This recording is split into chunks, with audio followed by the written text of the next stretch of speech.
¿Qué tal? Un saludo a todas las personas que nos siguen en los inicios de este canal. Hoy vamos a tener un coloquio sobre un tema, pues que algunas personas me han mandado correo y me han pedido. Y bueno, pues traigo un invitado de lujo que nos va a ayudar con su experiencia. Él, al igual que yo, es abogado. Se trata del licenciado Rafael Remes Franco, quien además tiene maestría en Derecho Constitucional y Amparo. Así que bueno, estamos dos abogados. También yo tuve la suerte de ser su maestro cuando yo apenas empezaba a dar clases en prepa, en Así es, bachillerato, de la materia, si no me falla la memoria, identidad y filosofía. Una cosa así, porque luego le cambiaron el nombre. así Rafael, es. bienvenido. Muchas gracias. Hola, hola, muchas gracias, profesor, porque nunca voy a perder la bella costumbre de llamarlo maestro, No, profesor. está bien. Precisamente, lo puedo decir también en parte del saludo, que a todos mis compañeros y a mí nos dejó una gran impresión desde el principio y por lo tanto siempre lo vamos a considerar como de los mejores profesores que tuvimos en el bachillerato. No, pues muchas Pero pues gracias. por lo mismo me da mucho gusto coincidir en el presente después de ya sus añitos y Sí, poder así es. participar pues de esta experiencia que es su canal de YouTube y con el cual también agradezco que me haya invitado. No, pues muchas gracias a ti. Y bueno, pues vamos a empezar esta plática así sencillamente.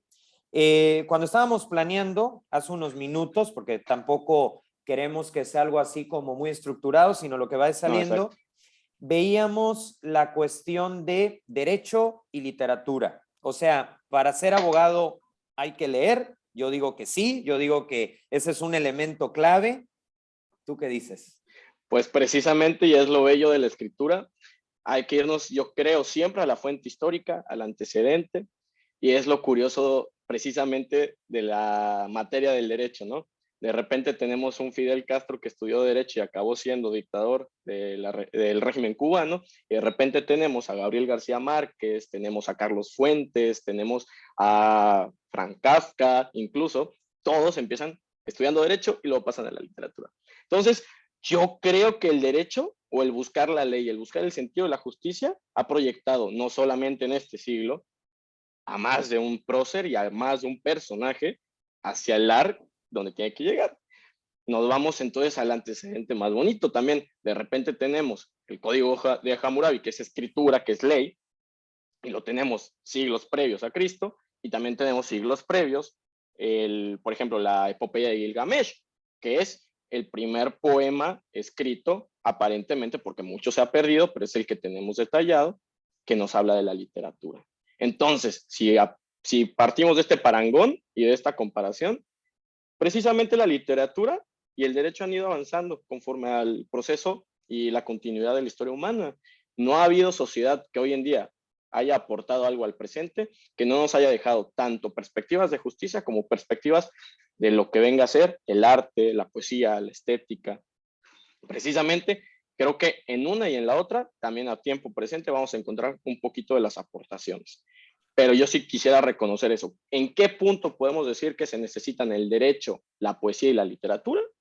Es en el sentido de la justicia y dejar claro el proceso humano, histórico y hasta mítico de la persona.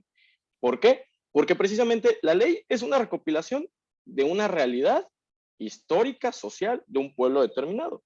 Si nos vamos a las grandes tragedias, a los mitos, a las epopeyas, málgase que la epopeya es el registro de la tragedia de un pueblo.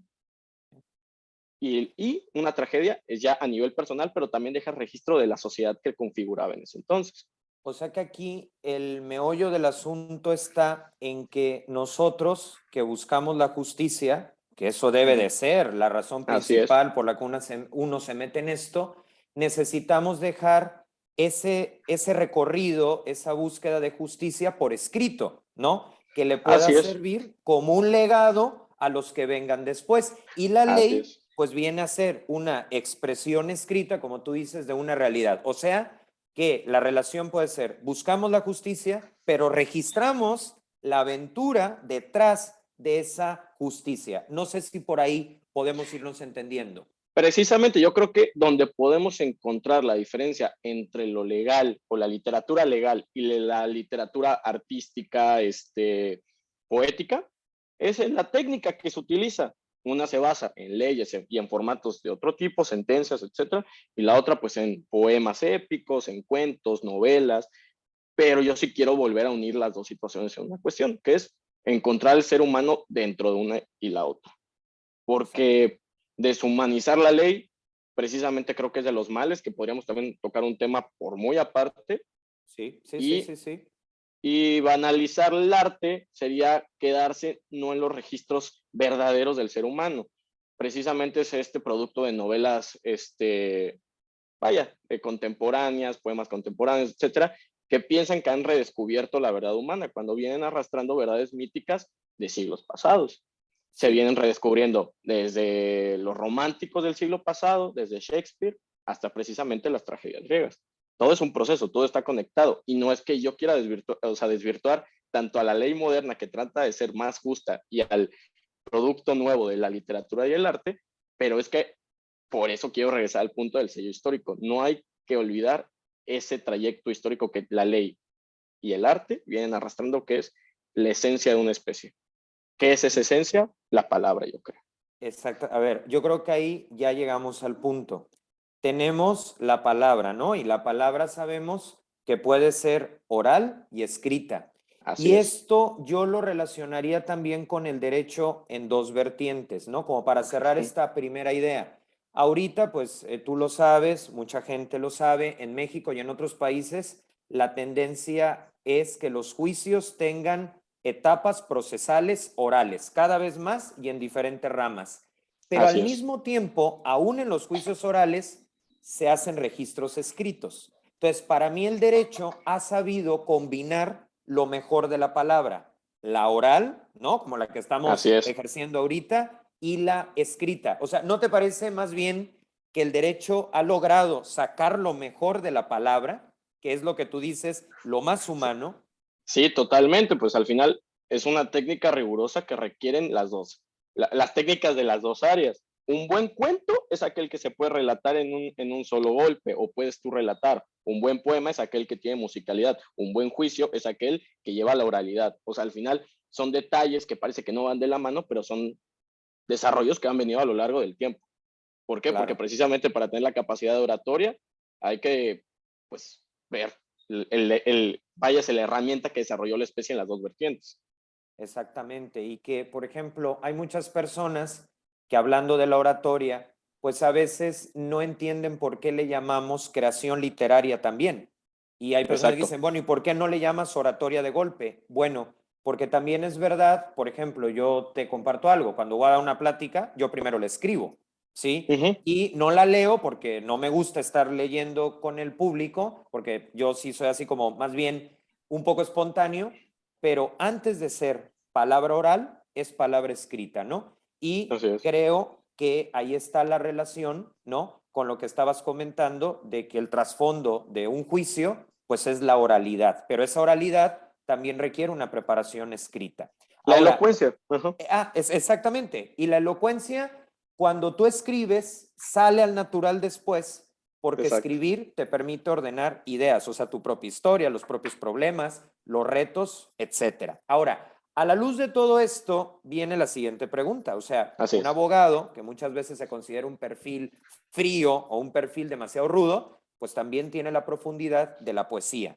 Y aquí habría que preguntarse, frente a una sociedad, yo diría distraída, no me meto en bueno o mala, distraída, ¿la poesía tiene lugar como alternativa a esa sociedad distraída? ¿La poesía en general tiene un lugar, puede ser una respuesta a esa sociedad que está tan distraída que se ha olvidado de la justicia, que era lo que hablábamos hace algún momento? ¿Cabe la poesía en esto?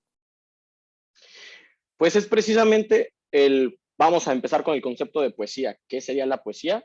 Es el arte de expresar. Y agrégale los puntos y las sentencias que quieras.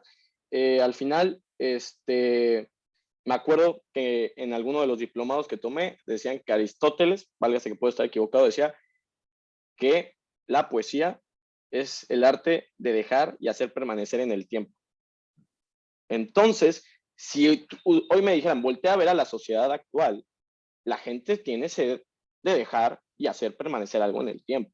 Hay una necesidad poética, hay una necesidad incluso vamos a elevarla a nivel de alma, a nivel simbólico, a nivel significativo. Queremos dotar de tanto sentido a todo por la carencia de desconocer el pasado, que no identificamos que verdaderamente esta sociedad lo que quiere es eso, quiere trasladar su sentido, quiere hacer expresarse, quiere dejar legitimidad, pero si no vamos por las bases, entonces perdemos de camino las formas, los antecedentes. Si me repitiera la pregunta, profesor, yo diría que esta sociedad es una sociedad sedienta, pero porque también es una sociedad de la que por primera vez hay una voz tan fuerte por todos lados. Realmente no tenemos vigencia o no podemos datar una generación que tenga esta capacidad de expresión, que tenga esta capacidad de darse a entender. Digo, es parte de lo bonito de imaginar, ¿no? Imagínese tal vez si hubiéramos tenido tantas fuentes en 1400, 1500, 1600, 1700, cuántas opiniones o necesidades no hubiéramos visto, pero se quedaron plasmadas en distintas formas, ya sea en estructura, en arte, en poesía, literatura. Hoy en día hemos explotado eso a nivel cibernético, precisamente lo que estábamos haciendo. Ahorita.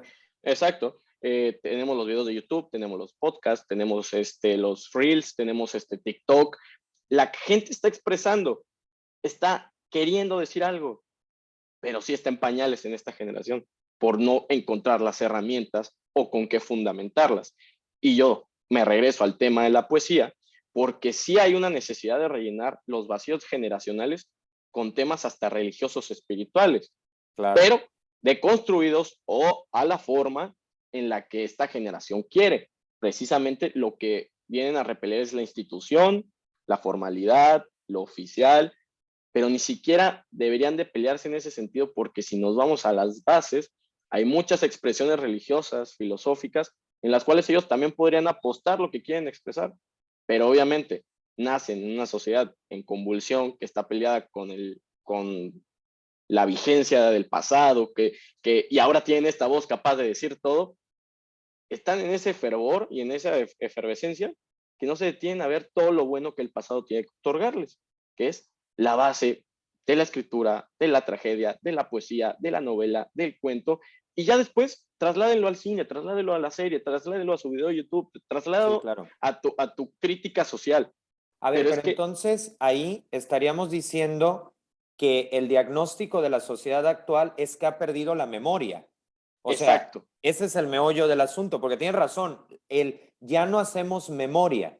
Y el problema de ya no hacer memoria, digo, aparte de que se pueden llegar a repetir injusticias por falta de memoria, por falta de exacto. lectura histórica, yo te haría una pregunta aquí, porque me pareció interesante. Dices que hay un deseo de esta sociedad que parece no tener memoria de la poesía. Yo te pregunto, ¿crees que ese deseo es consciente o que está inconsciente y que nos toca a nosotros despertarlo? O sea, ¿por qué se puede ser? Yo te Sí, lo pregunto claro, claro. porque hay mucha gente joven que se pierde en mil cosas y en el fondo dices, se pierde mil cosas porque está buscando algo, nada más que no Exacto. supo en dónde buscar. Entonces, aquí yo te diría, memoria y necesidad de poesía. ¿Esa necesidad está consciente o está inconsciente? Y eso es hasta lo maravilloso del género de lo poético, que radica en lo consciente o en lo inconsciente, en lo onírico, en lo real, en la sensación, en el espíritu, en el deseo.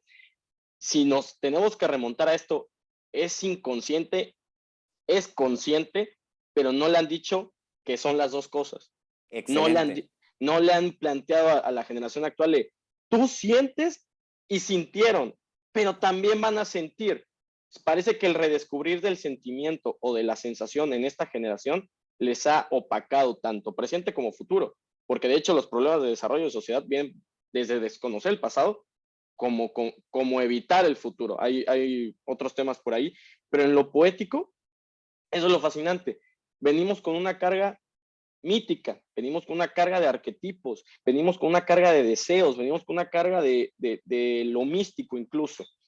Válgase que no somos la última piedra en el desierto, Claro. somos un camino que se ha venido tallando a lo largo de la especie.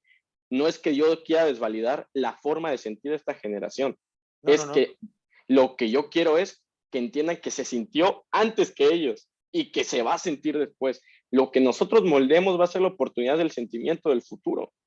La poesía que podamos nosotros permear en nuestra arte presente va a ser la que le dé continuidad a la del pasado. Y yo no tengo duda, el arte siempre encuentra sus formas de redescubrirse como la ley, porque no hay Interesante. que negarlo. La injusticia siguió existiendo después de la Revolución Francesa, incluso con la Ilustración.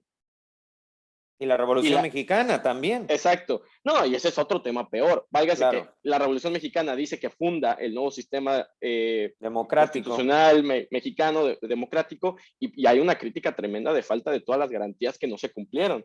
Claro, claro. Realmente hay que preguntarnos si la revolución fue un proceso histórico real. Pero eso es lo chistoso. De ese proceso salió también un proceso de arte. El Claro. muralismo, por ejemplo, De Diego o los Rivera. poetas, o Diego Rivera, los poetas del siglo pasado. Válgase que hasta de la catástrofe el arte ha encontrado su camino y hasta el derecho. ¿Por qué? Porque precisamente las injusticias de lo que no se ha logrado es que hablamos ya de las nuevas generaciones de derecho, de los derechos humanos, de una globalización que también tiene sus críticas, no me voy a meter a eso, Sí. pero precisamente el pasado existe tanto en el derecho como en la poesía y hay que reconocer lo que compone ese pasado para poder crear un futuro. Ahora, aquí entonces, esto es muy interesante. Si redescubrimos la poesía, vamos a lograr mantenernos en tres tiempos.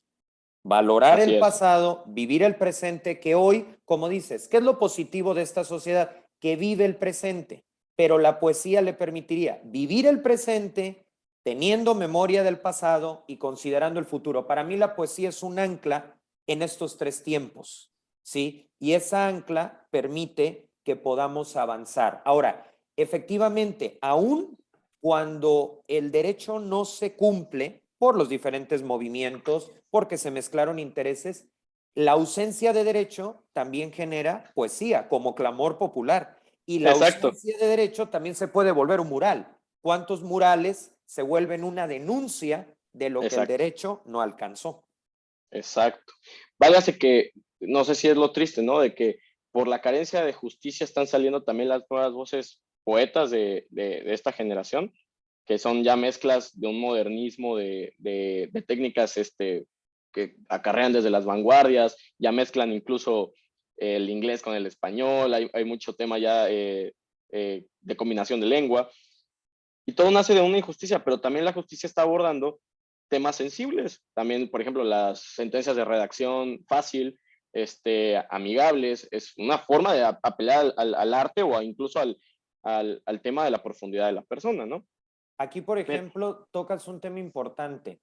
Cuando se dio la reforma en materia penal, una de las cosas en las que se insistió era en que el juez, pues una vez que dictaba sentencia, debía explicarla pedagógicamente para que Así es. todas las partes, que obviamente no son vinculadas al derecho directamente, pudieran entender. O sea que incluso una sentencia donde se cuida la forma y el fondo, pues es también una expresión, diríamos, de técnica y por lo tanto de arte jurídico, una Así sentencia. es. Yo creo que en un poema uno puede encontrar justicia y en una ley un poema. Es muy interesante esa parte, ¿no? Precisamente yo creo que el fondo está en la humanidad que radica tanto en el juzgador como en el propio poeta, porque también es un juzgador con una construcción profunda de su psique, es alguien que comprende la condición humana en todos sus sentidos, no válgase solo en el jurídico, entiende la parte humana, la parte artística, la parte social, y el poeta por lo mismo, es alguien que tiene que haber vivido, es la experiencia, no puede ser solo libro, no puede ser solo, válgase aspecto técnico, Claro. porque cuidé la métrica, ya soy un gran poeta. No, por ahí no. O sea, o porque cuidé que metiera todo el fondo legal en mi texto jurídico, soy un buen jurista. No, porque no estás cuidando la parte humana. Entonces, yo sí creo que por ahí está la unión de las dos figuras del ser humano, de lo ontológico, ¿no? O lo Sí, deontológico sí, sí, del sí. artista y del jurista. Y del El, jurista. el no perder cuáles son, pues, vaya, las facetas humanas. Y aquí, de lo que mencionabas hace un momento, también hablaste del elemento espiritual, porque finalmente la poesía viene del espíritu, ¿no?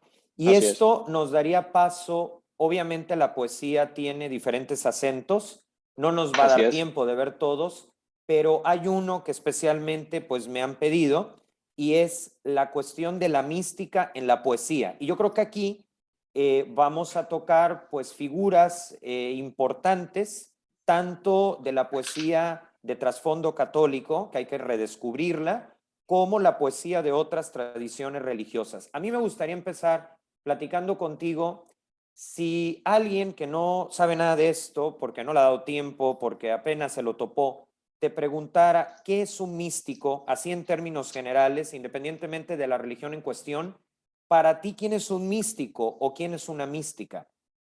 Eso es lo importante. Y obviamente para empezar, hay que empezar por el principio.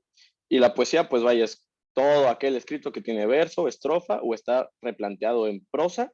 Y obviamente tiene sus géneros, como dijo, el épico, el lírico, el dramático. Pero ¿cuál es ese acento, como dijo, para encontrar un místico? Precisamente es en la experiencia que rompe con la tradición eh, de lo estético incluso, ¿no? De lo técnico, válgase. Es algo que debe de cumplir sí los otros procesos de la poesía, que son tanto la melopeya, la logopeya y la fonopeya, pero es algo que lleva al espíritu a sentir, válgase lo humano, válgase lo onírico, válgase lo sensorial, a otro nivel. Entonces, pues ya que tenemos esta poesía mística, que es algo diferente, a pesar de cumplir con todos los demás requisitos, Así es. es aquella que pasa por tres procesos en específico.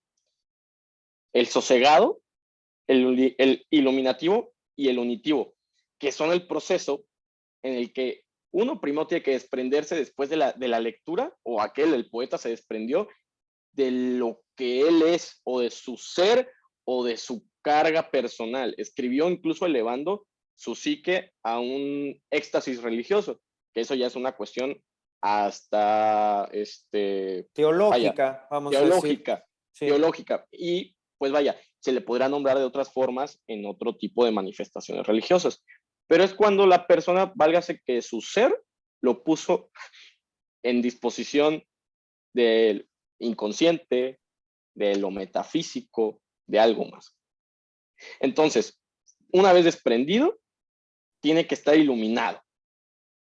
O sea, su texto tiene que notarse que no es, no es meramente un deseo estético. No es yo solo quise escribir y sentir bonito. Realmente el canto, o cuando tú lo reproduces, genera fuerzas tanto en la voz del poeta como en el que la escucha o el que la lee, válgase, y te hace sentir que no es meramente ritmo, es un ritmo que me movió y me generó. Es una experiencia que yo puedo reproducir en el silencio, porque un buen poema también es aquel que te hace resonar después de haberlo leído. Es aquel que te deja algo desprendido, es algo que te deja hasta lastimado, se vale decir.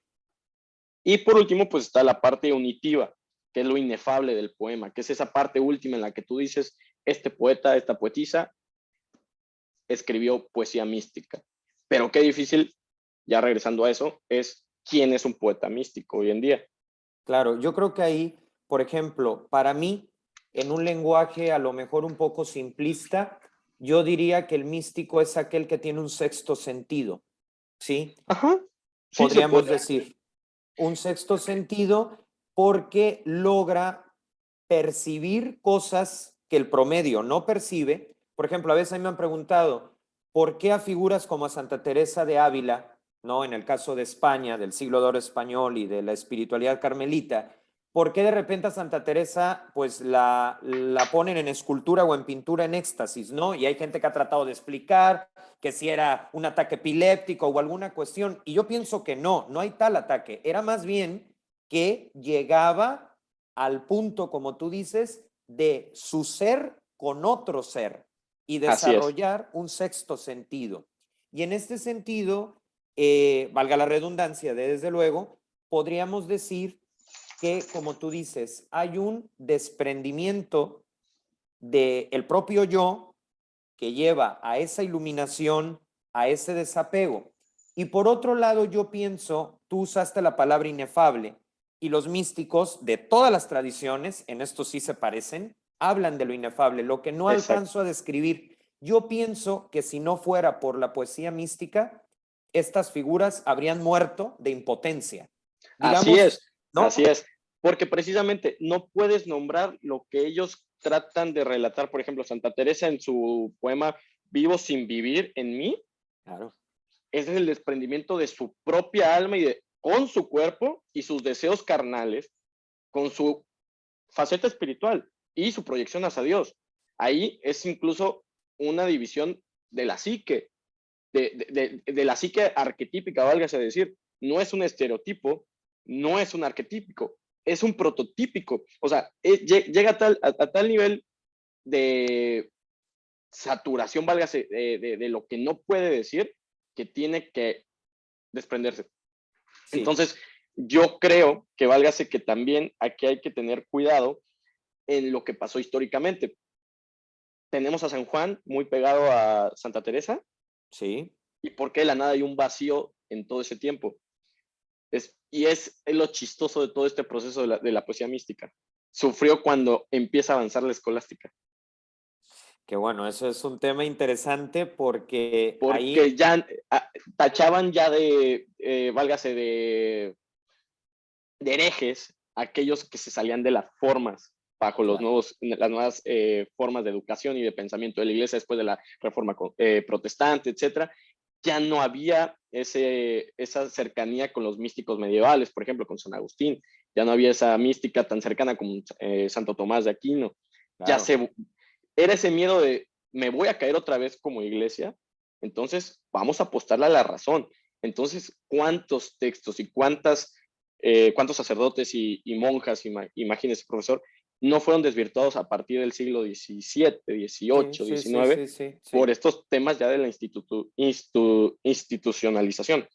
Y es que aquí, Entonces, por ejemplo, perdón, hay un detalle, ¿no? uh, También es una gran ironía, o sea, se puede hacer poesía con esto, porque Santo Tomás de Aquino, precisamente, él tenía la doble faceta, ¿sí? O exacto, sea, porque exacto, aquí viene el detalle. O sea, por un lado es un cerebrito, vamos a decirlo así, un monumento a la razón, pero por el otro lado, en la celebración de la misa hay textos poéticos que él escribió. Y curiosamente, a Santo Tomás de Aquino le acusaron de ser demasiado frío, demasiado duro, sí, y entonces uno dice, como que al pobre Santo Tomás lo usaban según la conveniencia del contexto histórico. A veces exacto. para callar a la mística y a veces para decir, ¿verdad?, que se perdía en un limbo de ideas, ¿no? O lo propio con San Agustín, que iba tanto a lo místico y a la expresión de su ser, que realmente no estructuraba la parte, válgase, la parte formal Claro, de lo canónico, ¿no? Entonces claro. habría puertas a que se perdiera la parte teológica, la parte central, etcétera. Y pues precisamente no es eso, es encontrar hermenéuticamente el punto entre la razón y el sentir, valgas en la parte teológica. En lo místico, tienes que entender cuando no estás entendiendo, que es algo más grande, que es algo que Está. supera al yo, es algo que supera incluso a la, válgase a la, al propio reconocimiento humano, es una sensación. Ujú. Y es Sí, donde sí. entra entonces ya las otras categorías de fe y pues precisamente reconocer que uno está ante una experiencia mística, Y porque no es aquí, razón ni sentido, claro, es y algo más. aquí yo creo que con este algo más, a mí se me ocurre que debemos de comentar también cuál sería la diferencia entre un teólogo y un místico.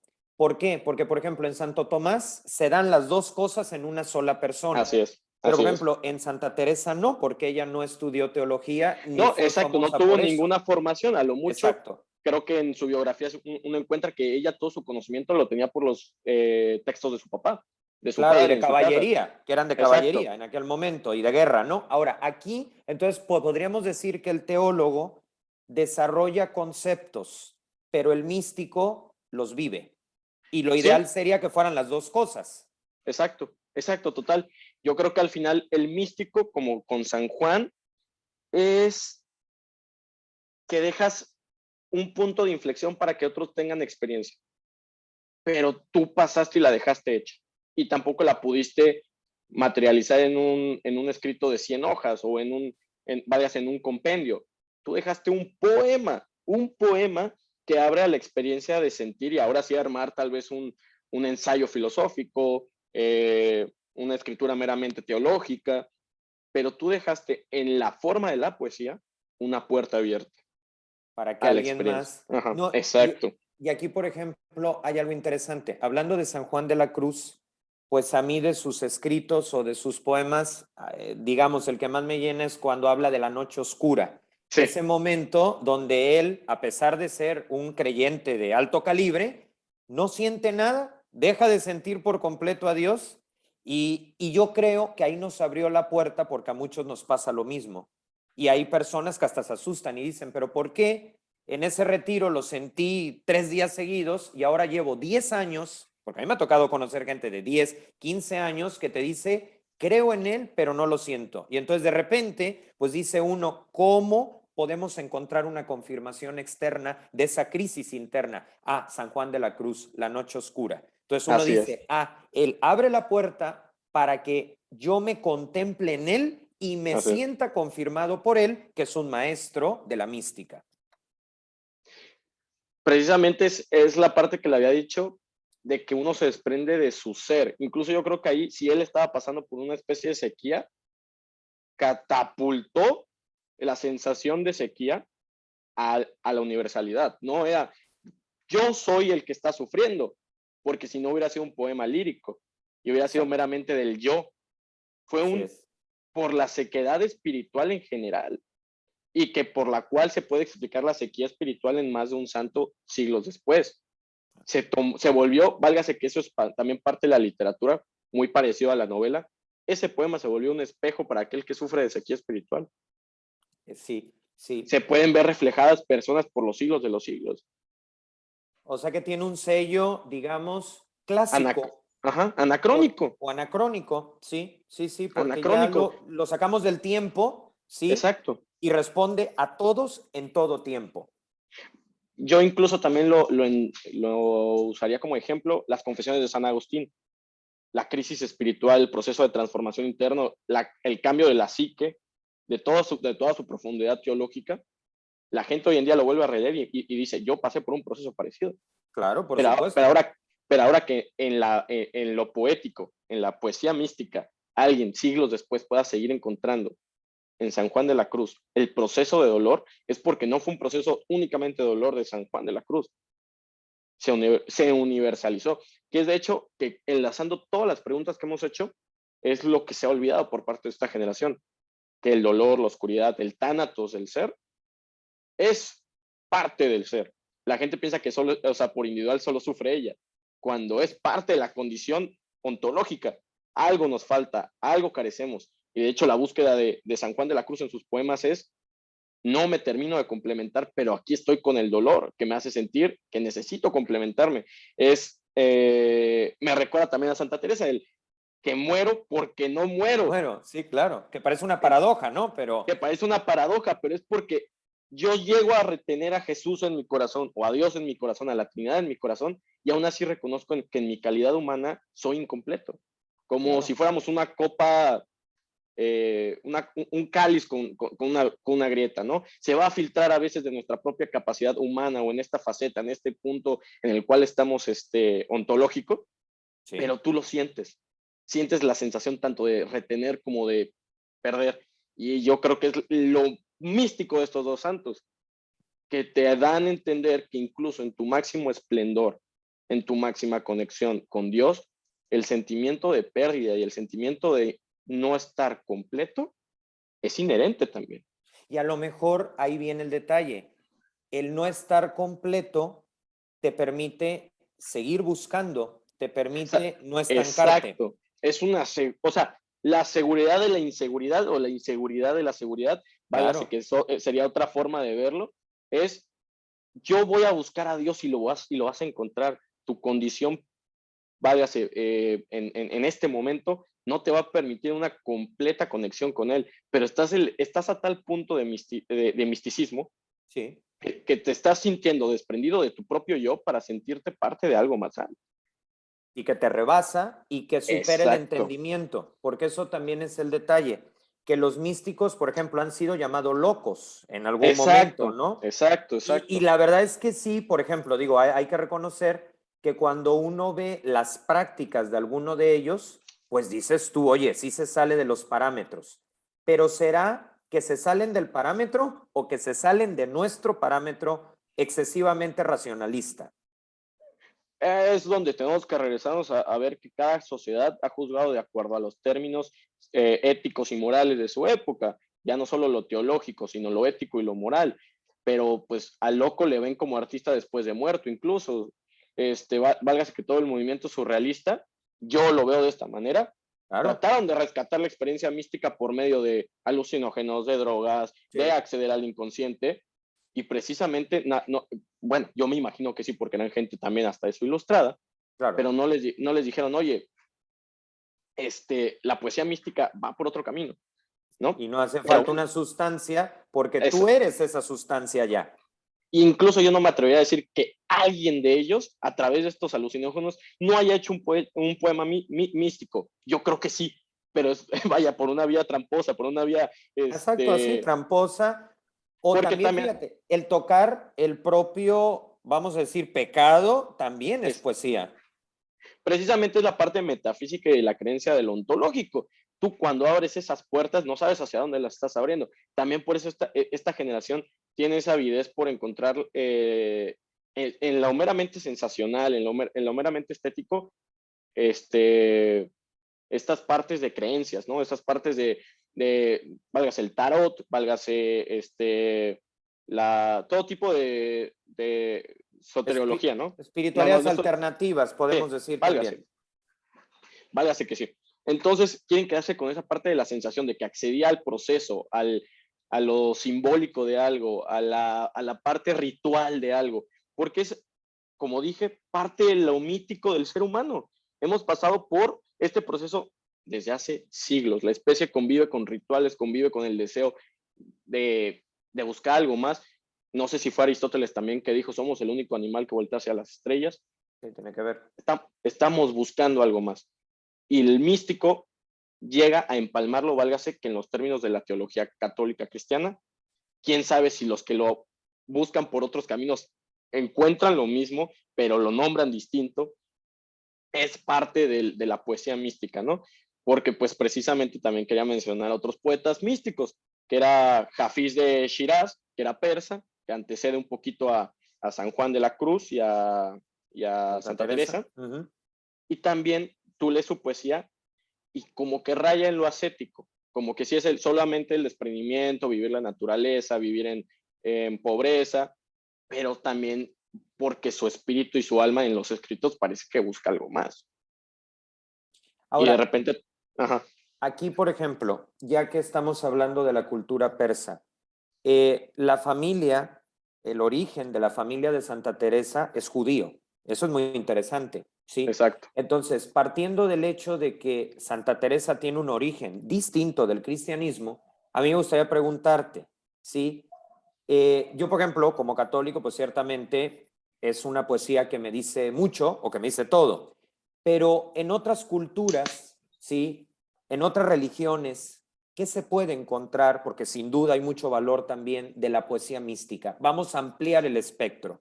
O sea, porque siento que cada religión tiene su expresión mística. Obviamente a cada uno nos toca Ujú. optar, ¿no? Pues bueno, esta es mi identidad, pero mi identidad no me impide ver las otras identidades. ¿Cuáles serían esa poesía mística más allá del ámbito cristiano? Ahí sería tal vez, si quisiera yo dar una respuesta desde el punto de vista personal, vámonos a los propios evangelios. Yo soy la verdad, y le responde Pilato, ¿qué es la verdad? Todas las culturas, todas las religiones, no ha habido un solo pueblo que no se pregunte qué es la verdad. Lo que te acerca al grado de misticismo, tal vez es el grado de verdad que estás encontrando en tu condición humana.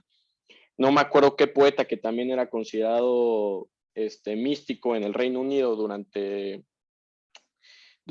la época que empezó la persecución católica, ahí en Claro, Inglaterra, que con Enrique VIII acaba como religión oficial.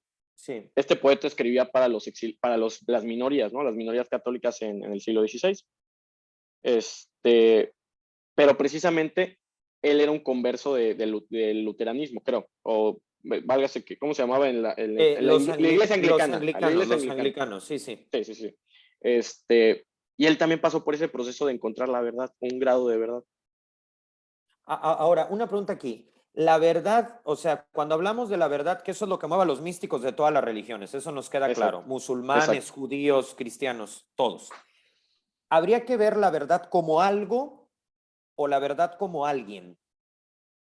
Eso es interesante preguntárnoslo. Ahí entra incluso lo teológico, es la conformación de Dios, que es Dios, es tres personas en uno. Y precisamente yo creo que viene al discernimiento del ente. Y es donde viene el desprendimiento del propio ente para acercarte a lo que venga a ser la verdad. La verdad precisamente es algo que nos rebasa a nuestra condición humana, a nuestra proyección humana. No es algo meramente psicológico, físico. Es algo que se eleva por encima y tal vez a la vez congrega todo. Hace rato me equivoqué de palabra, dije esoteriología y era esoterismo. Está bien, aclarado. Este, pero eso es a lo que iba. El grado de la verdad sería el grado en que también me remonto tal vez al propio evangelio, en que te niegas a ti mismo. Y válgase que el negarse a sí mismo incluye desprendimientos físicos, que implicaría un ascetismo, desprendimientos sociales, que implica ausencia de vicios, y por lo tanto válgase que hasta una comunión física y psicológica con ausencias pues vaya, de males o de distractores. Realmente sería, si vamos a hacerlo como matemático, la suma de todas las condiciones idóneas para que tú, al negarte a ti mismo, te acerques a lo que te creó, a tu origen, a algo más grande que tú. Y Y que, eso pues solo... Ajá. y que puede ser, porque también ahí, cuando te acercas al origen de quien te creó, te regrese, o sea, te acerco y te regreso para que te conviertas en testigo frente a otros de esa experiencia mística. Y era lo que le decía, era cuando la psique que generó eso es prototípica, no seguiste un arquetipo banal, por así decirlo. Lo tuyo sí es distinto, lo tuyo sí es diferente, sí resuena, sí hay una verdad en lo que tú dijiste. Válgase que también por eso en las distintas concepciones religiosas, en Buda hay algo, en Cristo hay algo, en Mahoma hay algo. ¿Por qué? Porque incluso sus palabras sostuvieron una verdad por encima del tiempo, que es precisamente lo que destruye todo. Fíjate que hay una frase ahorita que me estás diciendo todo esto. Hay algunas personas, o incluso nos puede pasar, que a veces cuando nos hablan de la verdad, nos da miedo cuál sea la fuente de esa verdad, ¿no? Porque a lo mejor es una Claro. fuente totalmente diferente a nosotros. Pero hay una frase, volviendo a lo de Santo Tomás de Aquino, para no confundirlo con los otros. Por ejemplo, Santo Tomás de Aquino decía una frase que en realidad parece ser que no era de él, Ajá. pero sí tenemos la certeza de que lo repetía. Y a él cuando, por ejemplo, hay que recordar que él descubre en Aristóteles, o sea, en un pagano, porque Sí. obviamente no había nacido históricamente Jesús, ¿no? Descubre en un pagano la poesía, descubre en un pagano la clave de su vida, y entonces a él le arman pues un pleito y le dicen, oye Tomás, tú ya perdiste el rumbo, porque la verdad la estás percibiendo de alguien que no tuvo la fe que tú tienes. Y entonces Santo Tomás utiliza una frase muy inteligente, como siempre, donde dice, la verdad la diga, quien la diga, para mí viene del Espíritu Santo. Así Entonces, es. esa es una apertura tremenda porque ya no hay límites para encontrar esa verdad. Entonces él dijo, si a mí Aristóteles me está diciendo la verdad, me remite al Dios en el que creo. Exacto, Es exacto. interesante eso. No, porque es precisamente el estudio profundo de las cosmovisiones de otras culturas.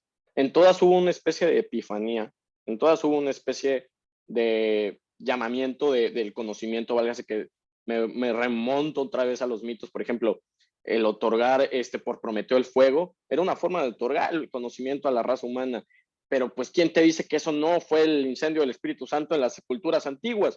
Yo Claro. también quiero ver incluso la razón de fe en la humanidad es que en cada cultura ha habido un ladrillo por poner.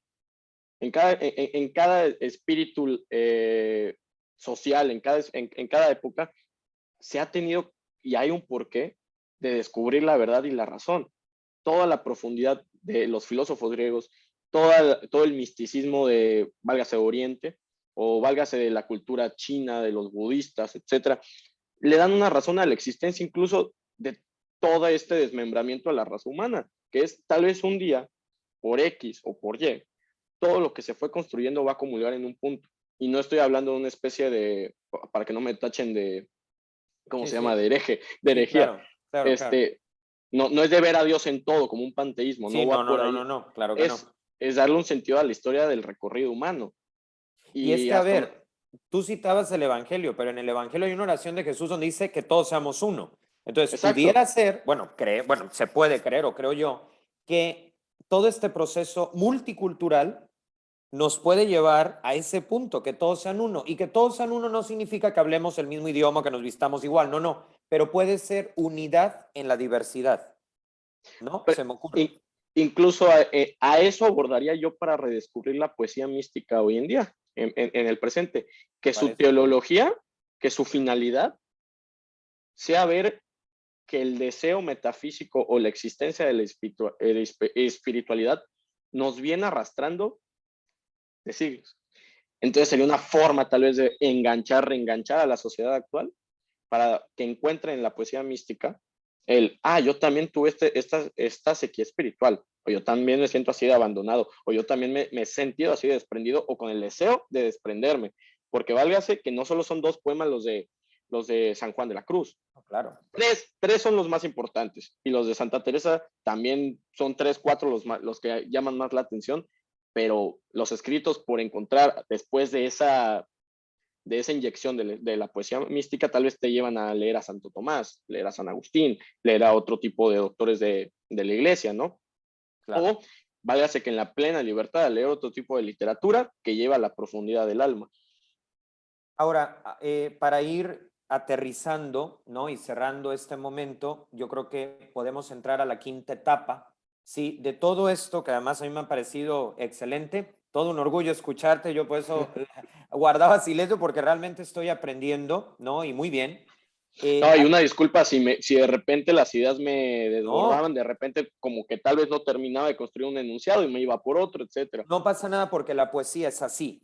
Me explico, estamos diciendo que es un movimiento que va más allá de lo conceptual. O sea, lo conceptual es necesario, pero no es el todo. Entonces, aparentemente, en una contradicción de ideas, pues se puede llegar a lo que Hegel decía, la síntesis, ¿no? Pero Exacto, exacto. para no perdernos y para poder aterrizar toda esta riqueza. A ver, en este momento, y ya no solo la poesía mística, sino en general, ¿de dónde partimos para que la sociedad actual, la del 16 de agosto de 2022, que es cuando estamos grabando, pueda recuperar? O sea, más bien te hago dos preguntas. ¿Cómo puede recuperar la poesía? ¿De dónde parte? Así en concreto. Y en un segundo punto, estamos viviendo una sociedad que en este momento, por la pandemia y por todo lo que se ha vivido, ha aumentado el índice de ansiedad y depresión. Y yo siento que la poesía nos puede salvar. La pregunta Sí. es, ¿cómo recuperamos hoy en el aquí y el ahora la poesía, tanto la poesía mística como la poesía en general? Y al mismo tiempo, si esa poesía nos puede salvar, no en el sentido de dejar de ir a terapia, no, o sea, hay que atenderse, pero más bien en la parte existencial, nos puede salvar, ahora sí que sí o no, por qué o no se sabe. ¿Cuál sería ese punto como de aterrizaje? A ver, ¿desde dónde la podemos encontrar? Desde el trabajo de arte detrás de una película, desde la letra de una canción, desde la profundidad de unas palabras de una figura pública, desde el hecho de la cercanía que tenemos con las personas hoy en día. Una conversación en WhatsApp se puede volver un poema y yo lo acredité con un par de amigos. Volver a verle el material creador a todo lo que nos rodea. Ya no solo somos nosotros y nuestro círculo cercano. De hecho, es parte de lo de valorar el tiempo presente de la sociedad de hoy, 2022, que nos rodean los medios para explotar lo que llevamos dentro. Yo creo que entonces la primera palabra sería introspección. Ser capaz de encontrar dentro de uno mismo el tánatos, esa carga espiritual profunda, tristeza, amor, alegría, esa herida que llevamos dentro, encontrarla y no solo conformarnos con eso, elevarla al grado de que una película, una canción, un programa nacieron de una idea. Si uno, no es que quieras hacer mercadotecnia de tus heridas ni de tu profundidad, al contrario, es por el tema cultural. Si elevamos a un grado superlativo lo que llevamos dentro, vamos a orientar otra vez al grupo que nos rodea, a la generación a la que pertenecemos, a encontrarse a sí mismos y a hacer encontrar a otros. Y eso nos salva. Y eso nos salva porque reconociéndonos en algo más, nos sabemos vivos, no nos sabemos solos, no sabemos parte de un grupo, que es precisamente el mayor de los males, la pérdida de la identidad. ¿Quién soy yo? ¿Quiénes somos nosotros? ¿Quién es el ser humano? ¿Qué es el alma? ¿Qué es lo que siento? Entonces, para solucionar esto también, menos entretenimiento. Okay, correcto. Porque somos una sociedad entretenida, no somos una sociedad que busca crear.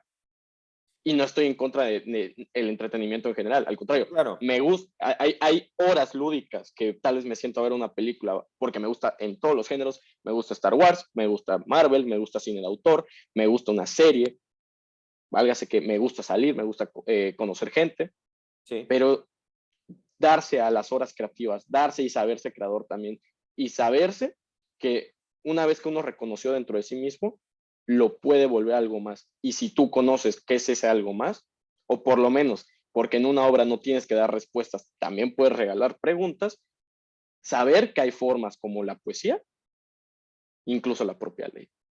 Incluso la propia ley, exactamente. Sí. Porque el jurista comprometido y que válgase que todavía mantiene una especie de romanticismo en su labor, sí, cierto. Sabe que tiene que dar pasos hacia adelante para volver a encontrar al ser humano en la ley y hacerlo encontrarse también a él después de pasar por la ley.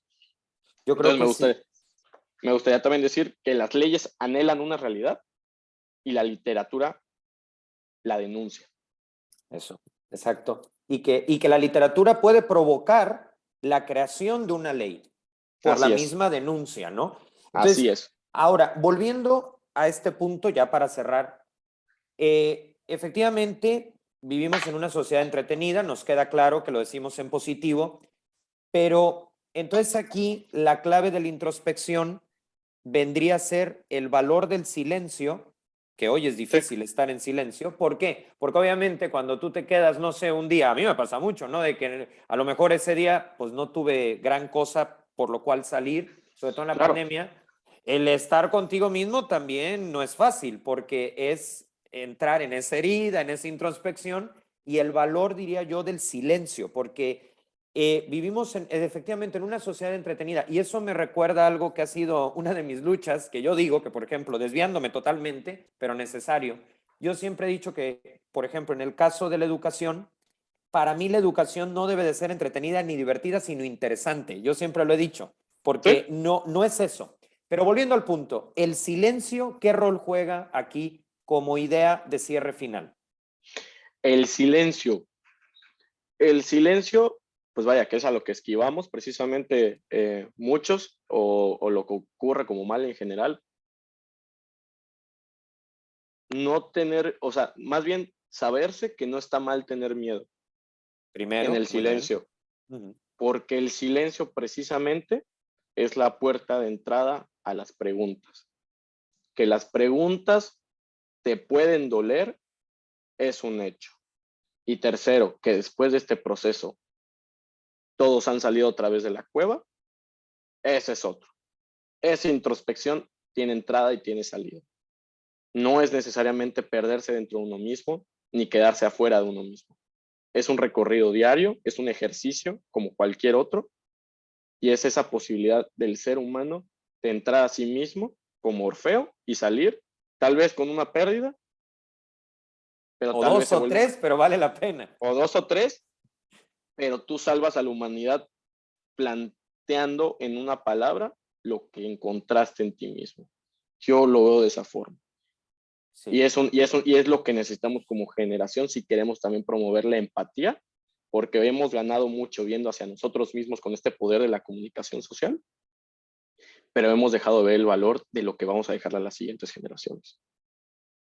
Y Pues yo muy, creo que dejándoles ese proceso de introspección contra el silencio, y ni siquiera contra el silencio, porque hay que hacer también al silencio nuestro amigo,